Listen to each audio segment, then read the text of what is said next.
शेतकरी मित्रांनो नमस्कार. मी प्रफुल्ल विकास नरवाडे, राहणार काळी, तालुका महागाव, जिल्हा यवतमाळ. आज बऱ्याच जणांना आपलं नाव प्रचलित आहे, तरी पण कोणी जर नवीन व्हिडिओ पाहत असेल त्यांच्यासाठी आपण नाव आणि पत्ता देतो. ज्यांना प्लॉट पाहायचा आहे ते कधी पण येऊ शकता. मला वाटते मित्रांनो आपण आज 15 दिवसानंतर आपल्या हळद प्लॉटवर व्हिडिओ घेण्यासाठी आलो. व्हिडिओ घेण्यामागचं कारण, आज हळदीवर व्हिडिओ घेण्यासाठी आपण आलोच नव्हतो. आज आपल्या जो ऊस होता इथं, हा ऊस तुटून जाऊन आज 4 दिवस झाले. याचा आज पाला थोडा खालीवरी करणं चालू आहे आणि आज पाचट कुटी यंत्र येणार आहे आणि हे पाल्याचं काम चालू होतं तर आपण हळदीच्या प्लॉटवर आलो. आणि एवढ्यातच बऱ्याच शेतकऱ्यांचे 2-3 शेतकऱ्यांचे मला आता सकाळी फोन झाले की सर तुमचा व्हिडिओ आला नाही, व्हिडिओ घ्या. म्हणून लगेच आपण ऊस पिकातून निघून हळद पिकामध्ये आलो आणि तुमच्यासाठी हा व्हिडिओ घेण्याचं काम करत आहोत. त्याच्यामध्ये असं खास काही नाही. तुम्हाला जे प्रश्न आहेत, तुमचा जे अडचणी आहेत ते मला कॉमेंटमध्ये सांगा किंवा कॉन्टॅक्ट करा. त्याच्यावर आपण पुढचा व्हिडिओ नक्की घेऊ. आज आपण फक्त या प्लॉटला काय केलं ते सांगतो. मागच्या व्हिडिओमध्ये आपण सांगितलं होतं 05234 याला दिलं होतं. त्याच्यानंतर 8 दिवसांनी आपण परत दुसरा एक डोस दिला. आता याला 05234 आपण देईल नाही देईल हे मला पण माहीत नाही, कारण आपण 2च वेळा देतो. पण त्याची शिफारस आहे 3 ते 5 वेळा द्या.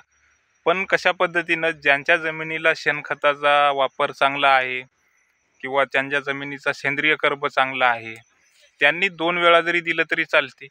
पण ज्यांच्या जमिनीला शेणखताचा वापर नाहीच त्यांनी दर 8 दिवसाला 5-5 किलो 05234 4 ते 5 वेळा देणं फार गरजेचं आहे मित्रांनो. आणि दुसरी गोष्ट, बरेच जण आता युरिया प्लस पोटॅश असं खत देत आहेत. मला तरी वाटते ही चुकीची गोष्ट आहे, कारण नायट्रोजनचं काम आपल्या पिकाला आता नाही आहे मित्रांनो. पहिलेच आपल्या पिकाला नायट्रोजन जास्त झालेलं आहे. आता मी झाडाखाली उभा आहो तरी पण तुम्ही पाहू शकता ही हळद तुम्हाला पल्ल्यासारखी दिसेल. हिला बसायला मित्रांनो अजून 2-2.5 महिने वेळ आहे, तरी पण बसली. याचं कारण काय आहे, याला नायट्रोजनचं प्रमाण जास्त झालं. आपण युरिया दिला नाही जास्त प्रमाणात, पण जास्त प्रमाणात पाऊस झाल्यामुळे हवेमध्ये जो नायट्रोजन राहतो किंवा पाण्याद्वारे तो खाली जमिनीला मिळतो, त्यामुळे जास्त पावसामुळे हळदीची हाईट थोडी जास्त झाल्यामुळे हळद आपली लवकर बसायला सुरुवात होईल. आपलीच नाही, यावर्षी 90% हळद दरवर्षीच्या तुलनेत थोडी लवकर येईल असा आपला अंदाज आहे. दुसरी गोष्ट मित्रांनो, आपण प्रत्येक व्हिडिओमध्ये सांगतो की जीवाणू खताचा वापर करा. त्याचा वापर तुम्ही दर 15-15 दिवसाला चालू द्या. कधी फॉस्फरस द्या, कधी पोटॅश द्या, कधी एनपीके बॅक्टेरिया द्या, झिंक सोल्युबलायझिंग बॅक्टेरिया द्या. आणि हळद पिवळी पडली, करपा यायला, आता त्याच्याकडे लक्ष देऊ नका. कुठल्याही प्रकारचा खर्च करू नका. मायक्रोन्यूट्रनचा वापर आता करू नका, कारण मित्रांनो आता हळदी बसायला सुरुवात होणार आहे. तुम्ही मायक्रोन्यूट्रन देसाल, 4 दिवस काम करल. 8 दिवसानंतर 5-6 दिवसानंतर हळद तुमची पहिलीच जशाला तशीच होईल. आणि आता हळदीचा बसण्याचाच कालावधी आहे. हळदीची आताची जी कंडिशन आहे, वरपासून खाली खाली जाणार आहे. ही जेव्हा खाली जाईल, जसा जसा कलर सोडेल तसाच आपला खालचा कंद पोचण्याचं काम चांगल्या पद्धतीनं होईल. आता जर तुम्ही याला वर वाढवायचा प्रयत्न केला तर मित्रांनो ती चुकीची गोष्ट होईल. त्याचे दुष्परिणाम आपल्याला समोर दिसून पडतील. त्यामुळे तुम्ही आता चांगल्या पद्धतीच्या, चांगल्या क्वालिटीच्या वॉटर सोल्युबल खताचा वापर करा, जीवाणू खताचा वापर करा. याच्या व्यतिरिक्त काहीही देऊ नका मित्रांनो. सगळे मायक्रोन्यूट्रंट आपल्या जमिनीमध्ये असतात. आपण उगाच त्या पिकाला ताण पडू देईना झालो. झिंक टाका, फेरस टाका, मायक्रोन्यूट्रन टाका, बोरॉन टाका, कॅल्शियम टाका, डायरेक्ट त्या झाडाच्या बुडाला द्यायलो. त्याच्यामुळे जे फिक्स झालेले अन्नद्रव्य आहेत ते आपले पीक घेत नाही. मित्रांनो तुम्ही जर टाकलं नाही तर त्याला भेटत नाही अशातला भाग नाही. सगळे सूक्ष्म अन्नद्रव्य आपल्या जमिनीमध्ये असतात. फक्त त्याची चालना द्या. तशा जीवाणू खताचा वापर करा, म्हणजे तुमच्या मुळा ॲक्टिव्ह राहतील आणि जिथं जिथं फिक्स झालेले तुमचे सूक्ष्म अन्नद्रव्य आहेत ते तुमच्या मुळापर्यंत येतील. तुम्ही जर वारंवार मायक्रोन्यूट्रनचा वापर करत असाल तर ते फिक्स झालेले अन्नद्रव्य तसेच राहतील आणि पीक तुमचं, काय म्हणतो त्याला आपण, सशक्त राहणार नाही. त्याला तुम्ही डायरेक्ट खायला द्यायले, त्याच्यामुळे ते जवळचंच अन्नद्रव्य घेईल. त्याच्यावर ताण पडणार नाही. त्याच्यावर ताण पडू द्या. आणि महत्त्वाचा विषय पाणी देताना फक्त आपल्या हळदीचा बेड तेवढा भिजला पाहिजे, बेडच्या खाली पाणी आलं नाही पाहिजे, अशा पद्धतीनं पाणी द्या.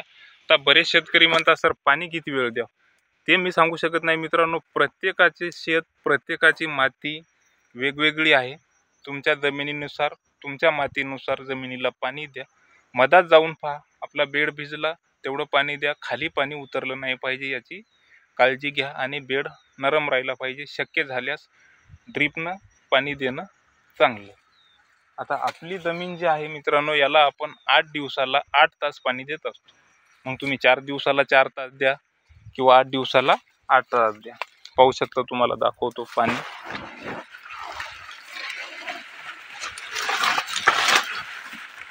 थोडा आपण मधात जाऊन पाहू. आता हे पहा, हे तुम्हाला एकदम असा कडक वाटत असेल, पण याच्यामध्ये कडकपणा नाही मित्रांनो, एकदम नरम माती आहे. फक्त आपण हे बेड भिजवलेलं आहे. पाहू शकता तुम्ही. हे पहा, हे मधातला भाग एवढा भिजला, कशी माती आहे पहा, बिलकुल एकदम भुसभुशीत अशी माती करा.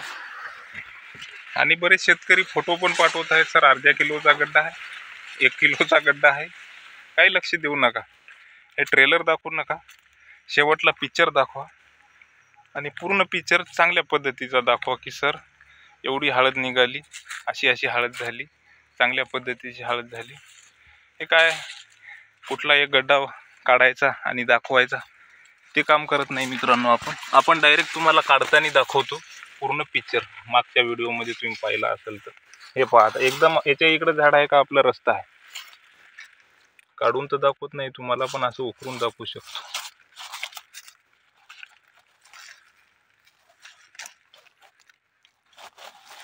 इळा लावायचं काम नाही मित्रांनो, कोणतं अवजार लावायचं काम नाही आपल्याला, एवढी नरम माती आहे. याचं कारण तुम्हाला माहीतच आहे, आपला जीवाणू खताचा वापर करत राहा, शेणखताचा वापर करत राहा.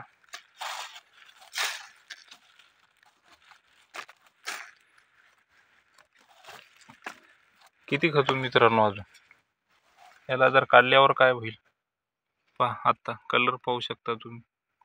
आणि हे एकदम काटच आहे, मी तुम्हाला मधातला पण दाखवत नाही, पाहू शकता.